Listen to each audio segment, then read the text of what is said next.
All right. Welcome, everybody. So we're going to go live again. We had a little hiccup there. We were trying to go live, but StreamYard wouldn't let us do that on YouTube. So instead, what we're going to do is go live here on X, and then we will post this as a recorded video on our YouTube channels later. So I've got Brian White from Futuraza, and I've got Hans Nelson from Hans C. Nelson. We all have our own YouTube channels. Thank you, everybody. Yeah, let's get started. So what we're going to talk about today is full self-driving. First of all, there was a release this morning about that full self-driving version 12.3.4 is now available for employees. This is just employees still, but it's still much, much faster than we've been expecting. So I wanted to ask the question to the group here, what are we expecting for this release? What are we expecting for the next release? What is going to happen after the next week or two? What is considered to be feature complete for full self-driving? And then let's walk us through what happens in the next several months as we head to 8.8. And then, of course, what's happening in 8.8 itself? What do we expect to happen there? So let's get started with you guys. Brian, why don't you start off with what do you think is you're going to expect for 12.3.4? So 12.3.4, I think, is going to be a small improvement. I think we're going to see a little better lane centering, so it's not hugging the curbs quite as much. I hope there'll be a little bit better sign recognition. And if I'm being really optimistic, I'm hoping for summon, smart summon, features like that to start showing up. Maybe even reverse. It's probably a little early for that. But if your cameras are clean, the cameras do you can look at your screen and see what you see. Your car can see really, really well, better than I can out the back for sure. So I don't think reverse is a crazy thing, especially if you're in the car. If you're in your parking spot, nose in, and it's time to head to your destination, pop it in. Let's just engage it now. I don't think that's too crazy of an ask, but I don't know if we'll see it on 12.3.4. Hans, what do you think? Yeah, I would agree with that. I think that, since we're not too, if I remember correctly, Elon mentioned that it was going to be like 12.4 and 12.5 where we get some of those new extra functions like smart summon, like banish, and being able to operate in the parking lots well, and all of those things. And the other so that, that leaves a more limited number of things for them to fix, but there are all kinds of little bugs that we have right now. And so like a 3.4 release seems like a great place to start doing some of that. And one of the things that we have noticed and heard on X and on YouTube is that a number of people keep getting curb rash or bent rims or destroyed tires because FSD is not driving as carefully around things as they might, and maybe a little bit faster, through some corners around curbs than they would. And so that's definitely something that really needs to be addressed quickly. Hopefully that gets solved here. But then there's lots of other little just minor things that it can continue to improve on. And so I would definitely expect all of those things to happen. The other thing that we should be seeing in the not too distant future is a full, we still are using like a version 11, and it seems like it's an improvement on version 11, but the highway stack is still somewhat different than the surface street stack. And so I expect that we will see an integration of those two things again. I could definitely be wrong, but that would be something also to look out for. Yeah. So later, we're going to review this table from Edge Case, and we're going to go through each of his different testing features that he's outlined here. And he shows you that 12.3, this is what it's, he ranks it between 0 to 10, and how it's compared to the previous versions. We'll walk this through and see which ones of these features or capabilities we think is going to appear. But before we get there, right? So Elon has said that the next few versions, we're going to get a version coming out that's going to do reverse, and we're going to have a version coming out that's going to do smart summon and even banish, which is like sending the car go find its own parking spot. He had said that he thinks that it'd be late April, March, April, or May when it'll be polished. So you guys explain what you think is coming out with point 4. You guys both thought it was going to be minor little things. When do you guys expect to see reverse, and when do you guys expect to see smart summon? Well, the easy answer is well before 8.8, because that's the big day. But honestly, reverse, I would say I expect it within the next update or two. And Smart Summon, I don't know. I've been waiting since October for that. My October 2023 Fremont build has never had any kind of summon. So I'll just wait and be pleasantly surprised when it finally happens. And for Banish, I think that's going to be the very last thing they add, because there's a lot of risk when you're just not in the car and it's getting closer to cars instead of farther from them. So I'm not sure on any of that, but I think there's a lot of room for improvement with, just the start. I'm still seeing people complaining about the speed being too low or too high. I haven't had that experience. I have seen it be unduly cautious near parks, which I think is reasonable. I don't think that's a crazy thing for it to do. I was in the car and my kids thought, oh no, phantom braking. But what they didn't see, because they weren't looking out the front window, was the Honda Insight in front of us had started drifting into the lane. And I could see why even a human driver would not want to be there when that car does it. That's the right move. So I think in terms of timeline, I'd say some of those features in the next couple weeks, and hopefully all of them prior to 8.8. What do you think, Hans? Yeah, I would actually be surprised if we don't get the reverse sometimes in the next month. And then, so we'll say end of May on that. And then probably Smart Summon by the end of June. I think that those are realistic and potentially even faster. I do agree that the Banish functionality could be one of those things that takes a surprisingly long amount of time. The type of thing that you might see them do a demo on right before 8.8, but then be like, yeah, we're really not ready for out to everybody, kind of a thing. But it does need to be in a relatively good shape for the whatever the Robotaxi reveal looks like on August 8th. So, I mean, that's what I would expect, and we'll just have to wait and see how it plays out. I mean, the thing about this Smart Summon and Banish is that we have seen cars already be able to find parking spots as they go into a parking lot, and we've seen. I'm just about to show a video here of being they're showing high fidelity now, right? Especially those cars who don't have the ultrasonic. There's vision only. It's able to do this. So Before you show they've been that, working on this for a long time. I would say that I've seen those videos with Scott Walter where the car appears to find its own parking spot, and I've tried to replicate that. But when I put in the supermarket as a destination, it just brings me to the front door and stops. We're here. You do it. So then, of course, I take over and it says, you disengaged. What happened? I said, and I leave a note. We have arrived. I don't know what to tell you except that we are here. So I'm waiting for that to happen. I have finally gotten the opportunity to use the parking assist at all. And I tell you, I was driving and I was looking for a parking spot, and I happened to look down at my screen and see that it was highlighting parking spots with a big P on it. And I was like, you've got to be joking. And I've used it 6-7 times now, and it just works every time. Smooth, competent. It would pass the parallel parking test for driver's ed. It's a really fun feature to have. Not so much for me. I am capable of parking, but I know a lot of people who just don't parallel park because they haven't had enough experience in cities where they're comfortable doing so. So yeah. Let's watch this. This is the the vision only, right? And I mean, it's going really slow, of course, because it's they purposely have it going very, very slow, right? And then I think what they're trying to show you here is look at the how the cars that they're shaped. It's very, very high fidelity. They've got it nailed how far away the cars are, And the curb, you can see how strong the curb is as well. That's what they're trying to do.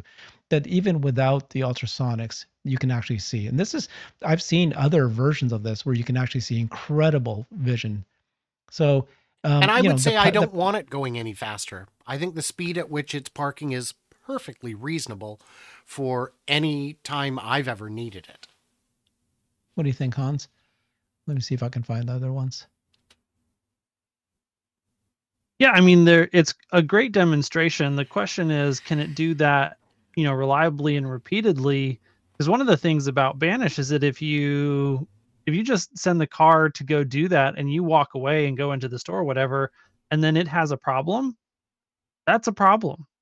And so it needs to, you know, obviously they've got to have some system in place to say, hey, your car couldn't find parking or it's having issues or something happened, please return to the parking lot and attend people. But you know, they need to have most of those issues really solved before they release this to customers, so that that's not something that's happening very often. This needs to, you know, have a good high quality user experience right out of the box. And so the fact that it can do that well in some instances is not proof positive that this is ready for customers. Okay, for sure. So, so do we all agree then that, the three things we're expecting is reverse, summon, and banish?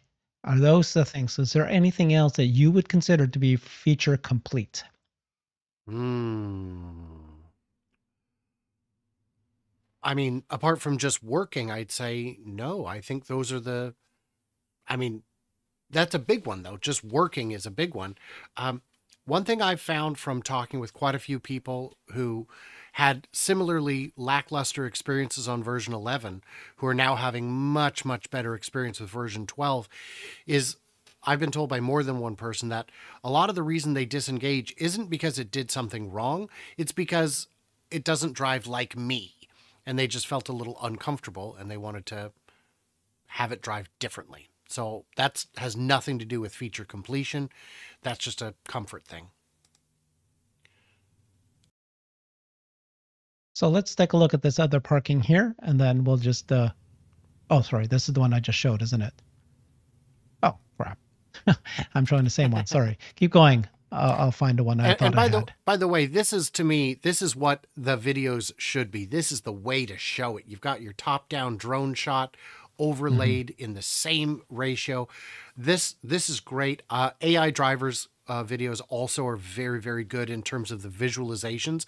If you want to see what the human sees versus what the machine sees, those are, you can't do much better than AI drivers. Chuck Cook does very well too. Those are two very strong follows in my opinion. Okay. And yeah. I got it now.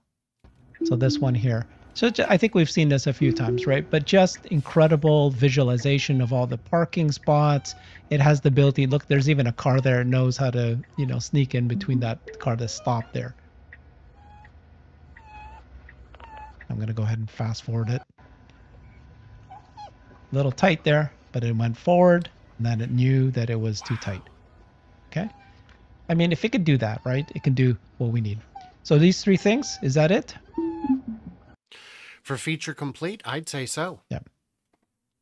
Let's, okay, so let me share this again, and you guys see what you guys think about this.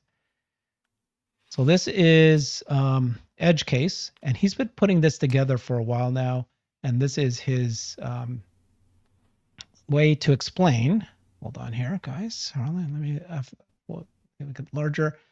All the different features that he's been comparing it. So you can see that he's got comfort, common safety critical, less frequent safety critical, and then he's got follow the law, and he's got robotaxi specific. So things like, you know, obviously emergency vehicles. Can it pull over for emergency vehicles? Is that not considered to be feature complete? If you don't have that, how could you say that you're feature complete, right? I would agree completely. That is critical. I've had that happen yesterday, day before yesterday maybe, where I was near the hospital. The sirens were wailing. The ambulance was coming. Everyone was pulling over. And my car thought, wow, look at everyone getting out of my way. This parade is not for you, dog. You need to get out of the way. So that's critical. Actually, anything that's a 1, you might consider. So you got reverse as a 1. You got proper behavior flashing red lights. We've been hearing that it's now solved. Do you guys know? Has that been solved or not yet solved? Not for me. Just yesterday, I was coming home and it came to a flashing red light, and I just let it sit. We probably sat there for 3 minutes before I finally tapped the. You got 3.3.3. Yes. 3? Yep, I've got the 12.3.3, and it just sat. It just parked, and no one was behind me. So I said, let's ride this out. Let's see how long we get to stay here. And so we started looking for apartments to move in because this is where we live now. So it was pretty bad. And at that very same intersection, it's done fine before. So I don't know what the difference was, but in this particular case, it just was not in the mood. Okay. And then what about hand signaling? I'm about to show another video, but there's people who are now saying that. So I think Hans, you and I did this, didn't we? Where if the pedestrian is standing there and then they decide to step backwards, the car recognizes that. And some people are saying whether or not they do this or not, it doesn't recognize it. But then let me share this. This came out, and this person shared this new video to show that it actually can recognize hand signals. Let me just do that quickly. Boom.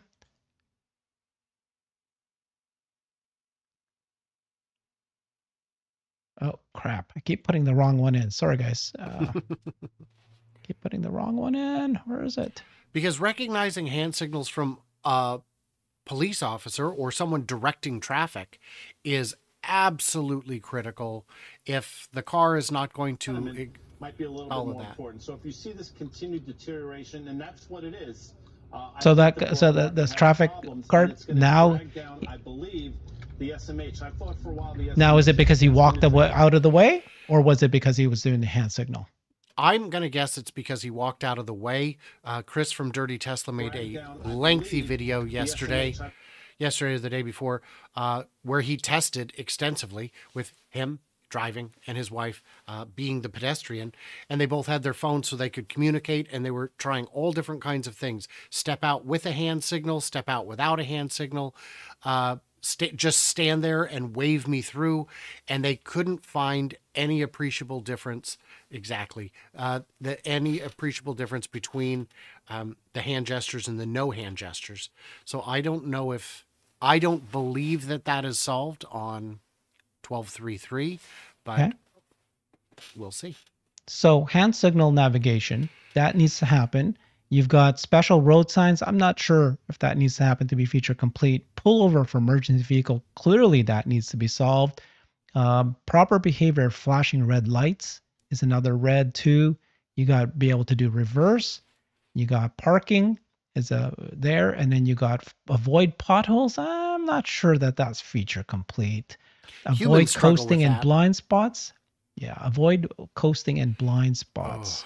Yes. I don't know what that is, really, to tell you the truth. Do you not know what he means? The vehicle loves to sit in other people's blind spots.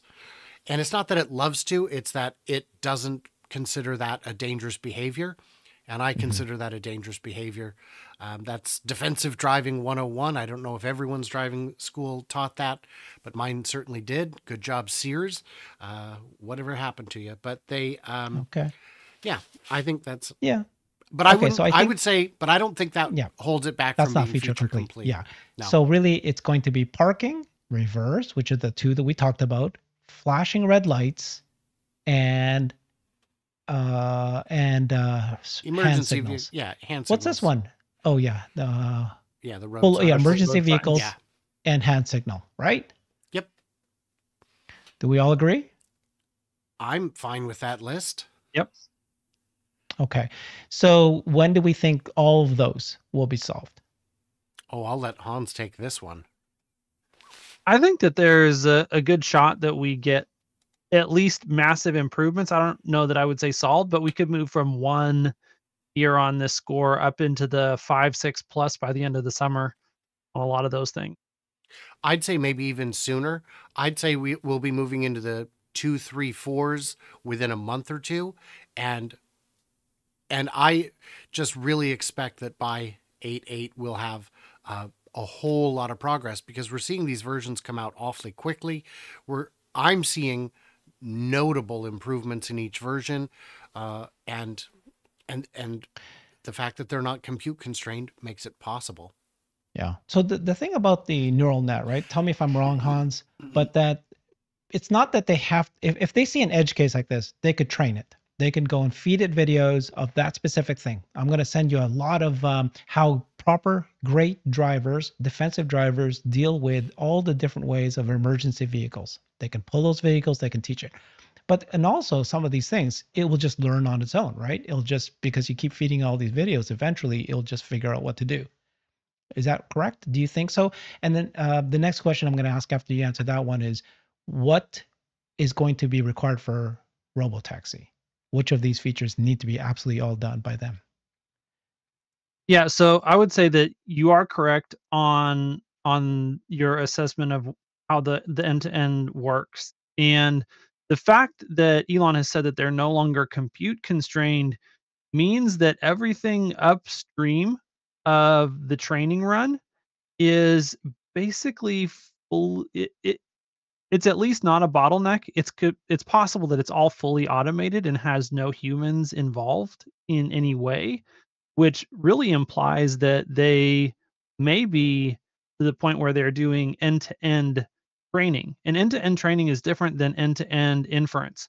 So end-to-end inference is the fact that, yeah, we have 100% neural nets in the car, and end-to-end training means that you actually have your compute cluster operating 100% neural nets as well. And so it's just videos, neural nets in the training cluster, and then it's spitting out, a specialized neural net that is what gets installed on your inference computer.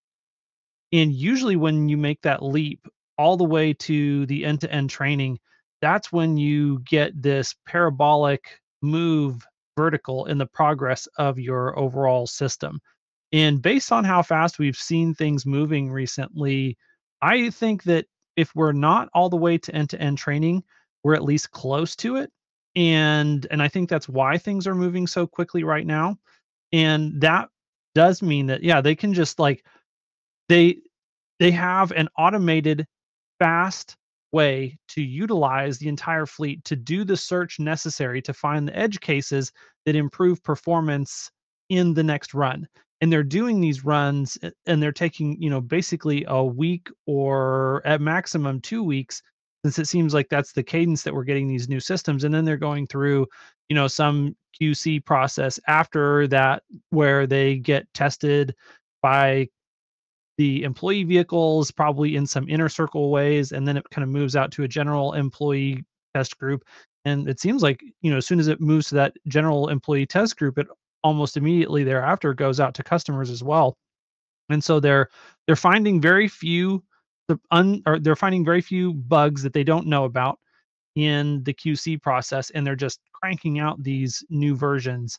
And all of that really is just incredibly encouraging, from an outside perspective, that this pace of progress is not slowing down. And that's where I think that, like I said, we're at least close to end-to-end training if we're not there yet. And if that's the case, I mean, I tend to be more conservative. A lot of the things that I've said today are in the direction that, we'll see how far we get. We're going to make progress between now and August 8th, but we don't know how much progress we're going to make. And I'm not, expecting all these features to be quickly added. But, that's just the conservative side of me. When this stuff goes completely parabolic and vertical and exponential, you start getting those things just one after the other, and at a level of quality and speed that we've never experienced before in FSD. And so, there is a 10 to 20% chance that we go through that phase sometime between now and August 8th. And not only Oh. do we get everything that we've talked about today, but more. You've said it a few times, and I think there's an assumption that it has to be done before August 8th. It doesn't have to be done before August 8th. August 8th is just a presentation day saying we're going to launch a robotaxi sometime in the future. Am I wrong?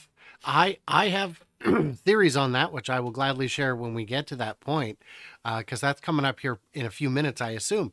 I will say that I think the question of which of these things need to be addressed in order to reach robotaxi, the answer is all of them.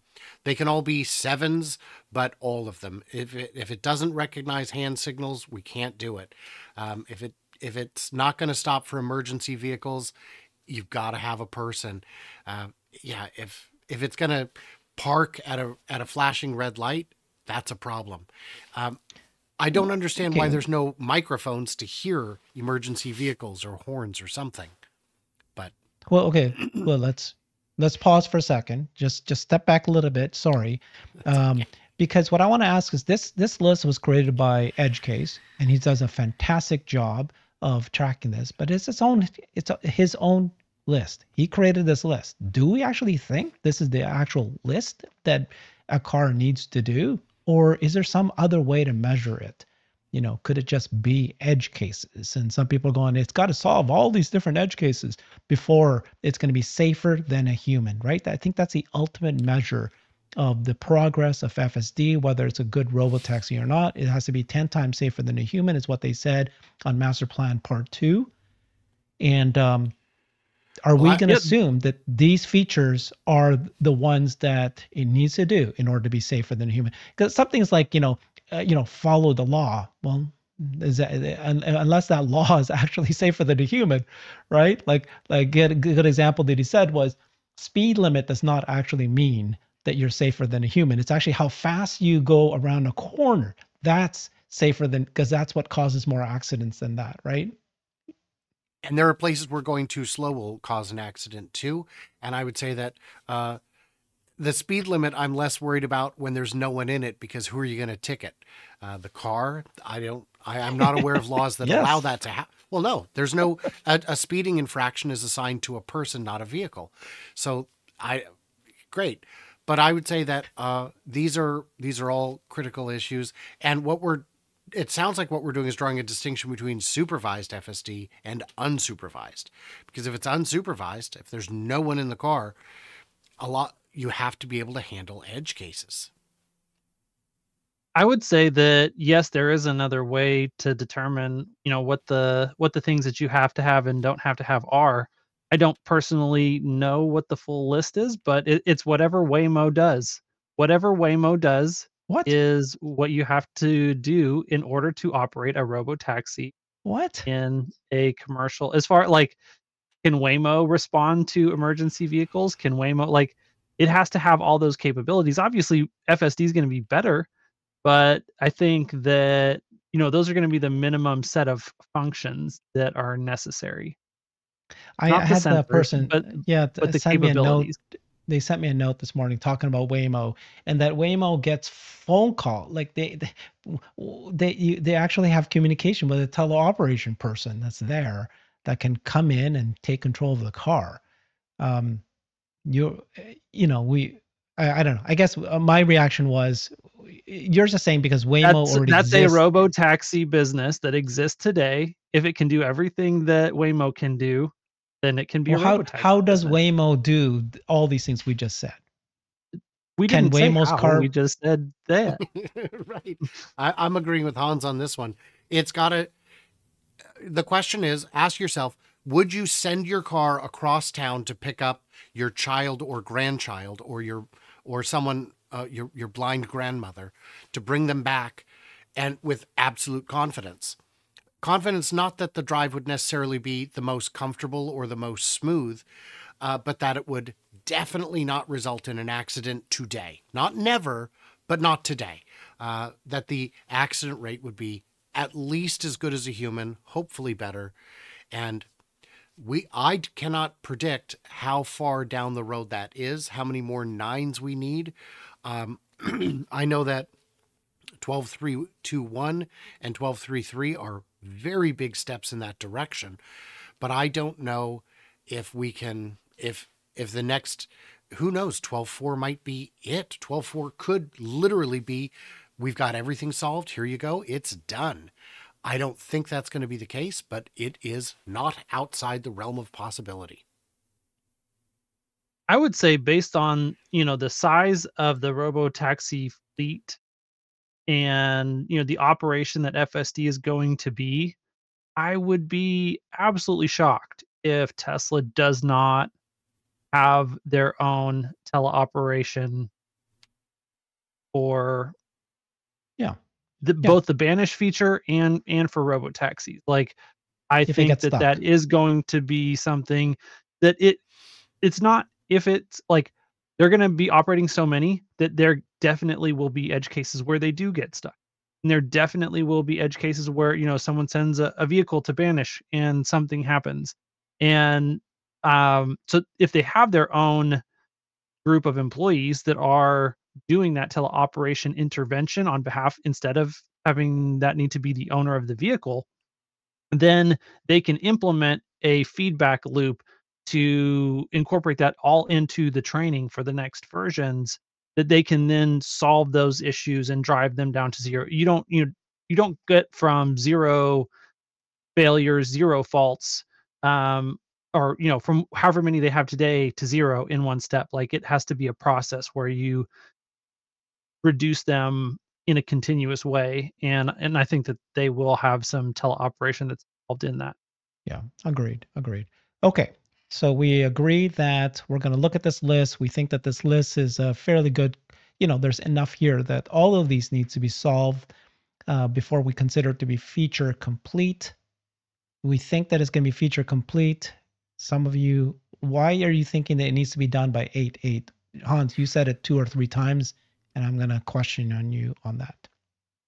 I mean, these things don't have to be done. I'm just saying I think that they very well, obviously, the more of those things that it can do, the better the presentation is on August 8th. Elon is definitely driving, like, I guarantee you that there is an expectation on the part of Elon that all these problems are going to be solved by 8.8. Now, whether they get there, we'll see. And like I said, I think that we are in the part of the progress curve where it's really hard to tell when we're going to hit that next piece of acceleration that sends the progress completely vertical. And so it could be before or after that August 8th date that we get some of those things, but it doesn't seem like we're very far away from, within definitely the 12-month time frame, a level of progress in capability that is beyond what 99% of people are expecting. What about things like being able to drive in different weather conditions, like snow? What about different terrains? Or like one of the things that they brought up in the book, wasn't it? That they were thinking that if you're going to do a robo-taxi, what happens when your car goes into a parking garage and you have the gate? Who's going to press the button to get you the ticket to open the gate? And so didn't they even talk about having an arm coming out with a finger pressing the button?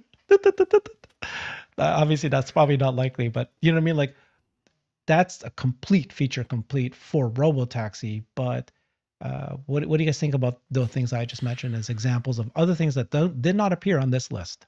Well, I'd want to address real quick the question of why I expect it to work on 8.8.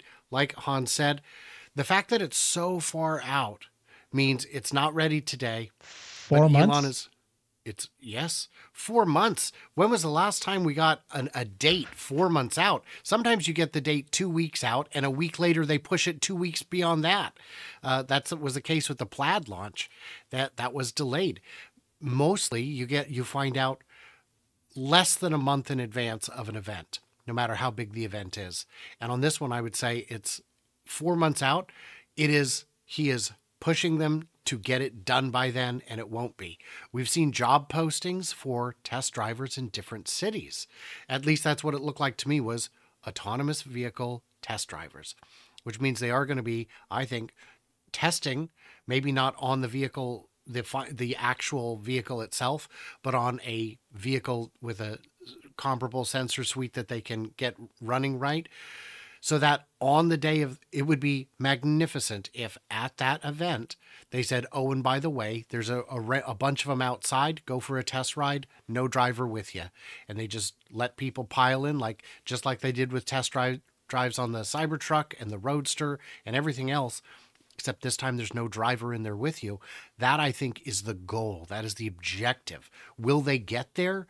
That is anyone's guess, including Elon's at this point, I believe. So, yeah, that's where I'm at on that. And then I have already forgotten what the question was that you had actually asked. So what was that? Different conditions like winter, snow. Yeah. So extreme snow where there's no lane markings and you kind of can't even tell where the road is, I expect it to struggle mightily for years, just as a human very likely would. But rain conditions, it absolutely has to drive in the rain. I have problems with my fender cameras being obscured, I will lose the ability to change lanes if there's a road mist coming up. That's something that I feel needs to be addressed. I think that's a flaw in the design, but I'm sure that there are ways to overcome that. And then once you get off the freeway and slow back down, it can drive just fine again. It's just during those, 60, 70 mile an hour sprints on the highway when there's all that spray coming up from the big rigs in front of you that it really has a hard time seeing. And one improvement I've seen on 12.3.3, the whole 12 series, is that it no longer screams at me, hey man, I can't see, while also failing to turn on the windshield wipers. I think my windshield wipers have gotten better in the latest builds, but that could just be my perception. Yeah. Yeah, and I think that overall, a lot of transport things shut down when you have major weather events like major rainstorms, major thunderstorms, major snow. And so I would not those things need to get solved, obviously, but they don't necessarily impede the ability of Tesla to begin operating a robotaxi service. And just saying that this service is right now currently limited to these weather conditions. And that's, something that's more in line with level 4 autonomy than level 5. But, that wouldn't surprise me at all. And then I think that it will be interesting to see, on one of the things that I'm hoping that we find out on August 8th or whatever the date actually ends up being, if it ends up getting pushed, is, what does that hardware 5 sensor suite really look like? I believe that we are going to see some interesting updates, what that looks like. It could be new camera placements. It could be heated cameras. There could be an update on, do we have that radar that they're using on the Model X and the Model S now? Are they going to actually deploy that in a larger way? So that'll be something that I know a lot of people don't think that that's going to happen. And Herbert, you can disagree with me, but I think that we will get a somewhat modified sensor suite for hardware 5, and then obviously a much better computer. Yeah, I know, Herbert, you disagree, but I'm going to side with Hans on this one. I guess this is our week to agree on things, Hans. I think the car, it already stitches the entire world together. I don't think moving the cameras would be as monumental a shift as some people are thinking it would be. And I'll tell you, having the ability to see to the sides on the when pulling out into traffic, having the cameras all the way back on the B pillars is worse than human. That is a solution that I think would be fairly easy to implement. Even adding a 180 field of view bumper camera would give you tremendous cross traffic views. And I think that the neural net is capable of stitching that world back together in seamless ways that give it better vision. And when you were saying that maybe it's limited to certain weather conditions, when I was living in China, we had to go out to Suzhou, a city not too far from Shanghai. And we met at the bus depot in the morning, and I was informed by my translator that the buses aren't running this morning. The highway's closed. The fog is too thick. This is for public safety, because if they didn't close the highways, people would keep driving, and it's not safe. So we took the train. I'm not saying we should close our roads for weather, but I am saying that it is not unreasonable for a system that is designed for safety to implement safety limitations like that. Yeah. No, so the robotaxi is going to probably have hardware 5, all that. You're right. Not arguing with that. The idea is that on 8.8, they're not going to release a new robotaxi that's going to have hardware 5, different camera placements, when all of the training has been on hardware 3. They haven't even done it on hardware 4 yet. Oh, So yeah, it just wouldn't not- be working necessarily on that Okay. day, but they'll unveil, what the hardware 5 sensor suite's going to look like. Because part of this, this is a view that I haven't heard anyone else share with me yet, but I think that part of 8.8 is we're going to sell, like, this is a sales pitch to the rest of the auto industry on this is the solution to self-driving. And it's available for purchase and license from Tesla moving forward. And we're convincing you that this is going to work. And so in my mind, they have to actually talk about what the robot, not not hardware 3, not hardware 4 platform. What does that look like? But what is the robotaxi hardware and sensor suite and software stack look like? And they have to talk about that in a pretty detailed way. And like I said, I would expect it to include accommodations that help other people who are not as insightful or intelligent as Elon to be comfortable with, yes, this is the system that we want to license. And so it needs to have a little bit more backup, a little bit more overlap between sensors. And, as long as they can get high quality data from the new radar that they have, that's, much higher resolution, and it's not actually causing interference with the camera data, then, I think that is a great piece of technology and a sensor to add to everything that really does give the car better capabilities that are not just as good as a human, but better than a human. Visibility in fog, visibility in, snow and rain and those types of things that is superior to what we have.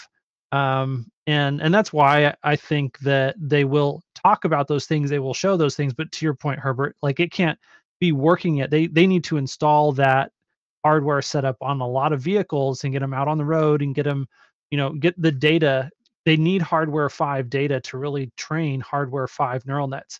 But one of the things that we know that Elon talked about is, like, currently we're not even utilizing hardware 4 on the computer or, in the vehicles to their full extent. That hardware 4 is emulating hardware 3. Now, there's a couple of different possibilities here. They could be emulating the hardware 3 sensors, but running hardware 4 computers full out as hardware 4 computers. They could be utilizing the hardware 4 sensors and just emulating the hardware 3 computer because they haven't optimized the software yet to run on the hardware 4 computer.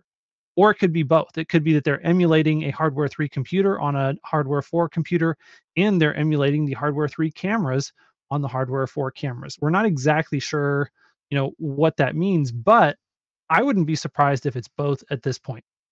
And all of that to say that they can do the exact same thing. They can launch this hardware 5 vehicle. They can emulate hardware 3 in whatever way necessary, whether it's hardware 3 computers or cameras, but it can be delivered to customers and work as well as a hardware 3 vehicle works today. And then the more of them that they get out there, the more they are collecting the necessary data, the more they are optimizing the hardware to run down on that new hardware 5 computer. And eventually what it means is they can turn on all sorts of new capability that's unlocked by that specialized hardware that's never been possible in the past. And we can get the benefit of, we still have functionality that was derived on this previous version of hardware and computers, from a sensor and computer standpoint. There's no doubt. Hardware 5, hardware 6, hardware 7. It's all coming for sure. We're talking about the steps before August 8th. Okay. Well, Let's now talk about. I wanted to just wrap this up by saying in the comments, what I'd like to see from everybody is, do you think that the 8.8 event is a sales pitch to other manufacturers to start getting your licensing agreements underway? Because I think that's a very sound theory, but I'd like to hear feedback from the community. Okay. So 8.8, I asked this question to a space yesterday, and of course, got all sorts of different answers, right? So some people think that on August 8th, almost all of us think that they're going to be unveiling the robo-taxi vehicle. They'll show you what it looks like. There's debate by some people thinking that the robo-taxi, they're not going to show you the compact car. But some people believe that they're going to be the same car, just that it doesn't have a steering wheel, doesn't have a brakes, but it's going to be very much similar. I completely disagree. I think it's going to be a completely brand new experience. It's going to be first principle on autonomous driving. I think the inside will be very different than the eventual compact car. They're not going to show you the compact car. Some people believe that this might be an autonomous platform where they're going to show you a second vehicle too, a 2-passenger and a 4-passenger, and maybe even a van.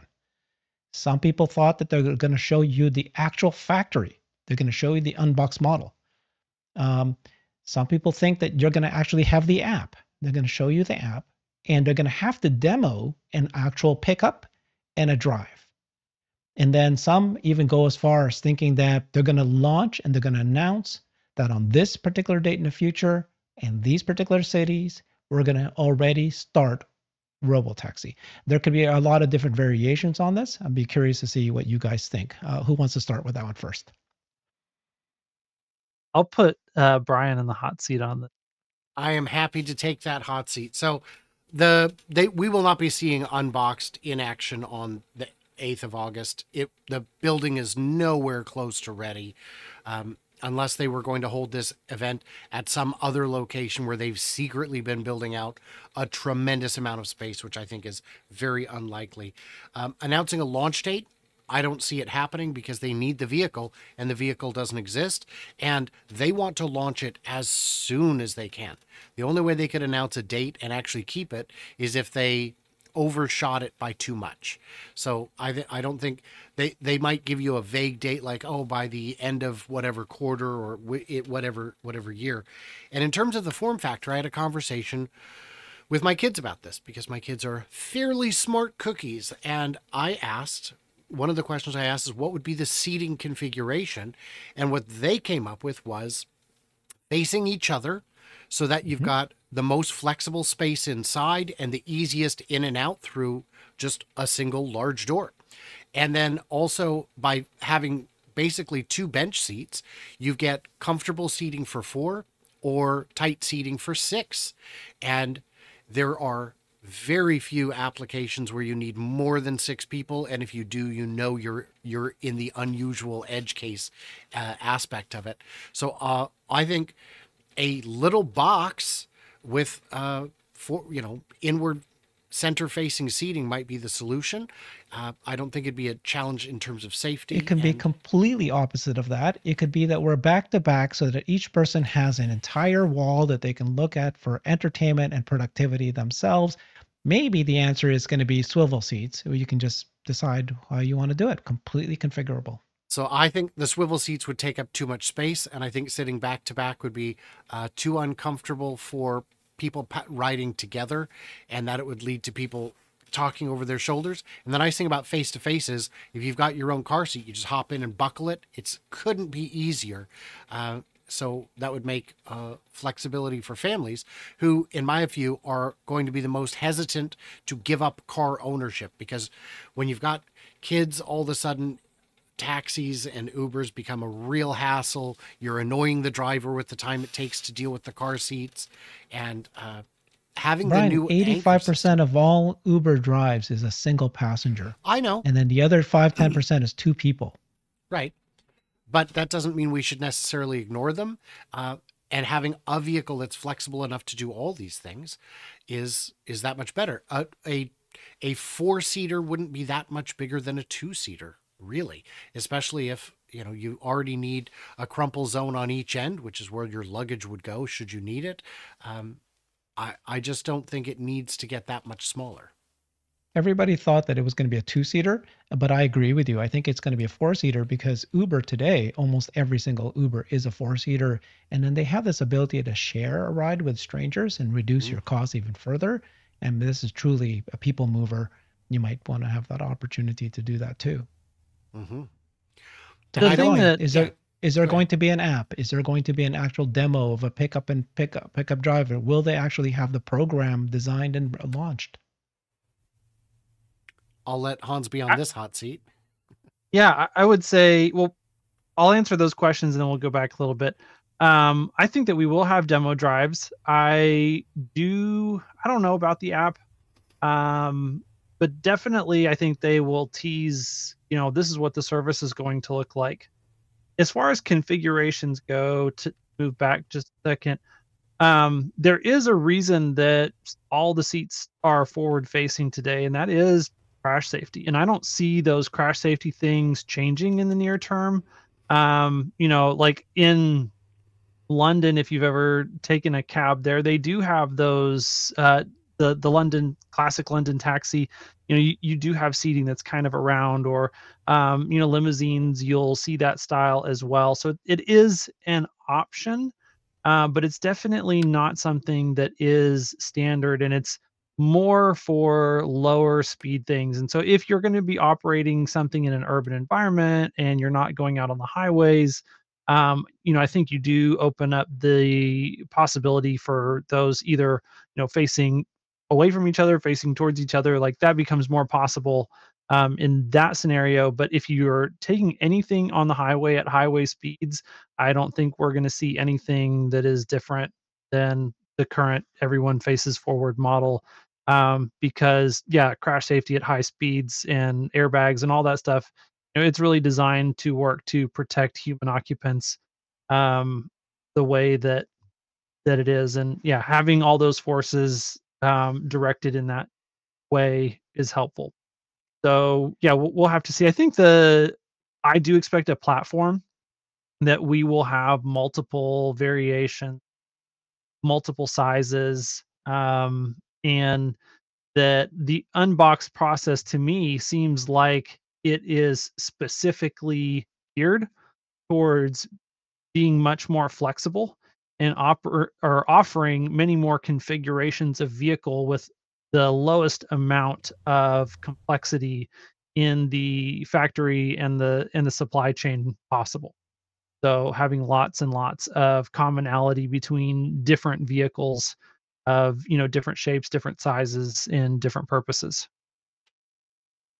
Well, what about the idea that Franz has been saying for years that this is going to be his greatest design, that is autonomous first principles from autonomy first, and yet you guys go, I'm just going to remove the steering wheel and pedal. I think it should all be exactly like exactly like the cars out there, and everybody's going to be forward facing, or it's going to be like a bus. Already said that the Model 3, one of his conversations that he had with Ryan McCaffrey on Ride the Lightning, he was already talking about how his design philosophy for the Model 3 very much had some of those same principles and thought processes for autonomous driving in them. And that's, one of the reasons for the minimalistic design, the large screens, especially on like the Model 3, that you don't even have that instrument cluster that's behind the steering wheel like you do in the S and the X. The reason that that's not there in the 3 is specifically because eventually, that's not even going to be something that's necessary when you don't need to drive the car. So he's been thinking about those things, and they do, those same concepts already are in place in the Model 3 and the Model Y, at an even higher level than they were for the S and the X. But yes, there will be some new things that are different. But I think it's going to be hard to say what parts are going to be the same and what parts are going to be different until we see the designs actually revealed. I mean, I just know personally, I've had a very terrible track record of predicting what there are all these things that I can think of that they'll do that'll be crazy, like, the single casting for the entire vehicle. That was one that I thought, oh, for sure, at shareholder day, we're going to be talking about the next leap in gigacasting technology, and they're going to try and go for, a single or even a double, a two stamp or a two casting process that is seemed in a way that they can basically make assembly really easily, but actually removes a lot of the stampings that they were using in between the front and rear.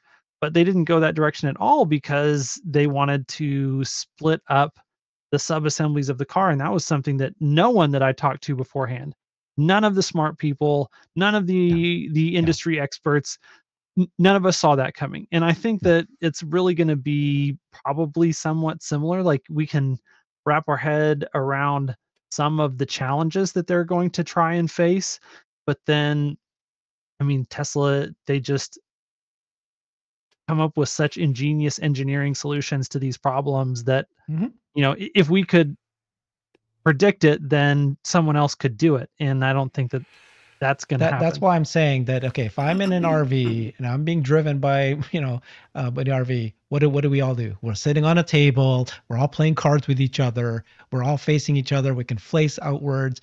That's what this is. This is a new design. Anyway, so we're going to see we're going to see the vehicle. That's for sure. We agree to. I think we just need to decide do you think that you're going to have an experience? And I think that the answer is, yes, right? You cannot go and say, here's the vehicle, but not show that you can do robotaxi, because that is what we're able to do at version 12.3 anyways already, where it can pick you up, it can drive you around. So that will be part of the show. They have already been working on an app. He's been talking about this app for years. So they've been working on the app already, right? He said there was an 8-minute clip where he was actually describing robotaxi a long time ago, and he said that it will be the same Tesla app that you have now, but now you're going to have this ability to ride share, and you just click on that tab, and then you can call and retrieve. So that's going to happen. And then, is there going to be an actual program? Will they actually announce and say, these cities, we're going to start the program at this date? So I will say, I think all of those are the expectation, not just from us, but from them. But how many of them they'll actually be able to get done on time is unknown and unknowable. I'm going to take Herbert's side on this, Hans, so sorry to disagree. I think it is going to be, the safety issue is not an issue. It's a solved issue. If you're in a high-speed collision, you would rather be flat against the back than facing forward and have to be restrained by airbags. Someone in the comments pointed out that Canoe had already done the crash testing on those other seating configurations. And someone had also said, yes, but they won't do, inward-facing seating like that because they want to keep parts in common. 2 benches is parts in common. It could be literally 2 Model 3 back seats just facing each other, or Model Y, whatever it would be, and then just use that. So I think all of that is possible. A question I did want to ask, because I know we talked about this in the green room, is does changing the word beta to supervised mean that they can count anybody who buys it today? They're not buying FSD, and they're not buying FSD beta, they're buying supervised FSD. If what you purchase is supervised FSD, do they get to claim that revenue today? And I'd love to hear your guys' thoughts on that. I don't think it's a naming that's going to do it. It's whether or not the features are substantially there. And if the features are substantially there, then you're offering it, then you can recognize that revenue. It's who cares what you call it. Yeah, I do think that, for those people who have, if we're talking about recognizing deferred revenue, not necessarily recognizing forward, that for those people that bought it in Summon was part of what they paid for in the feature set, that, we're not going to be able to recognize that yet. And, I would be curious to see what are the features that are listed today. If you're purchasing FSD supervised, what's the feature set that you are signing up to have delivered, and then that should I think, give us a little bit more information on what they can and cannot recognize. But I do think it is interesting that, we have basically, I think we have crossed the threshold in Elon's mind of when he said that we're going to version 12 is going to be out of beta, that I think that we are there today. Awesome. Okay. Thank you guys. Appreciate this. Please join us. The three of us each have our own YouTube channel: Hansi Nelson, Future Ozza, and of course Brighter. Thank you guys very much. We do this every Wednesday. Do another great show next week. Thanks everybody. Bye-bye.